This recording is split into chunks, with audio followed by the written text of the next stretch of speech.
Hi guys, and welcome back to History 125. This is lecture 9 and we're going to be talking about Islam today. Before we get started on Islam, I want to show you guys a map. I'm going to be going over this map every lecture this week because it will be on our quiz and it will be on our final exam. So make sure that you screenshot this map so that you can study it. We've learned about Greece and Rome. We've learned about Christianity. Today we're going to be talking about Islam and Muhammad. And tomorrow, the Franks. The Franks is like where France is, get it?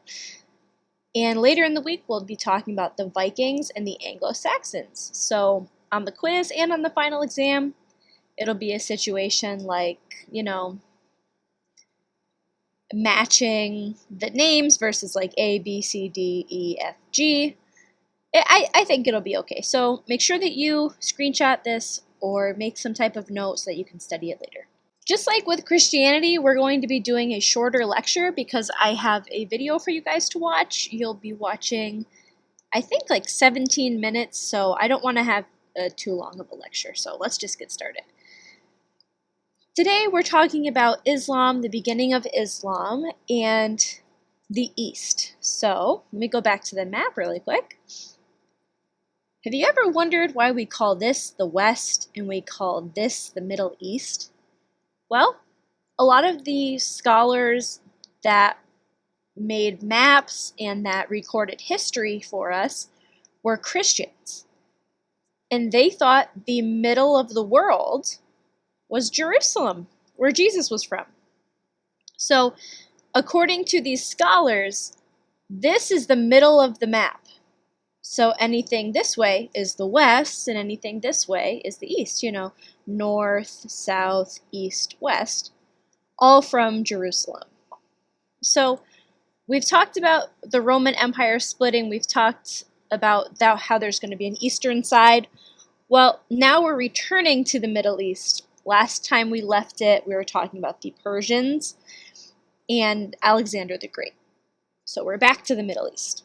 Islam was started around the year 600 by a person named Muhammad. So Muhammad was a merchant and he was a shop owner. Later in his life, he was a traveling merchant. So back then in Mecca, it was really tribal, which we'll talk about.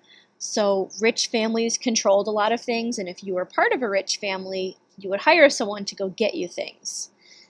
So Muhammad was one of those people, one of the hired people to get people things. He was a merchant. And Muhammad, the story of Muhammad is that he went up to a cave on a small mountain where he was trying to get away from Mecca. He was unhappy with the political situation in Mecca. We're going to talk about the Kaaba in a minute. And there was a bunch of false idols around here. So there was a group of statues, like 30 different statues, and Muhammad just thought that it was ridiculous, and he didn't like Mecca, so he went up to a mountain to get some solitude. And while he was there, he was spoken to by the angel Gabriel. And Gabriel tells him to read. And Muhammad couldn't read. He told that to the angel Gabriel. He's like, listen, I know numbers and stuff. I don't know how to read. And miraculously, he is able to. And God begins to talk through Muhammad. So we're going to talk about the Quran in a minute. The point of the Quran is not what Muhammad said. It's literally the word of God. So, for example, Jesus had a lot of sayings, he had a lot of ideas, but the point of Muhammad is that he opened his mouth and the words of God came out. Okay, he was a prophet. And we don't actually have any images of Muhammad, which we'll get to in a minute here. In the religion of Islam, which is a monotheistic religion, meaning there's only one God, Allah, there are 5 pillars or 5 main rules. The first is a declaration of faith. translated into there is no God but Allah, Muhammad was his prophet. You must pray 5 times a day. There is an aspect of giving some of your income to others, to other Muslims. This idea of a pilgrimage, which again we'll talk about, and it's definitely in the video. And Ramadan, which is a time of fasting. And Ramadan doesn't go based on our Gregorian calendar in the West. So Ramadan changes every year. If you guys remember, we had an issue at Schenectady High School where Ramadan was going to be at the time of prom. That was a big issue. So back to Islam. There are a couple of different sources we have. So in Islam, we have the Quran, which, like I said, is the actual word of God. The Quran is not what Muhammad said. It's what God said. We have the Hadith, which is a collection of stories and anecdotes about Muhammad and Islam. And the interesting thing with the Hadith is that there's varying degrees of sources. So we might have a really good source, someone who knew Muhammad, he was with him, wrote this down. That would be a good source. And in the Hadith, we also have kind of unreliable sources. So it would be like, my friend was Muhammad's friend's sister, and she heard Muhammad say this. So the Hadith is contested a lot, and sometimes really bigoted people will misquote the Hadith. People who are Islamophobic will misquote the Hadith, but really, like I said, they're bigots. They don't understand. And the last one we have is a biography of Muhammad. The Quran is really the central source. So let's talk about some historical things that were going on at the time of Muhammad. First, like I said earlier, Mecca was a really tribal area. So who was in control of Mecca? Which, let me go back to our map. Mecca is, I want to move this actually, but it is it is middle to lower modern day Saudi Arabia, which is a huge Arabian desert here. Okay. Anyway. Mecca was tribal, so the only way to have real power and safety in Mecca was to have like bodyguards around you. And as you can imagine, Muhammad was a threat to the power.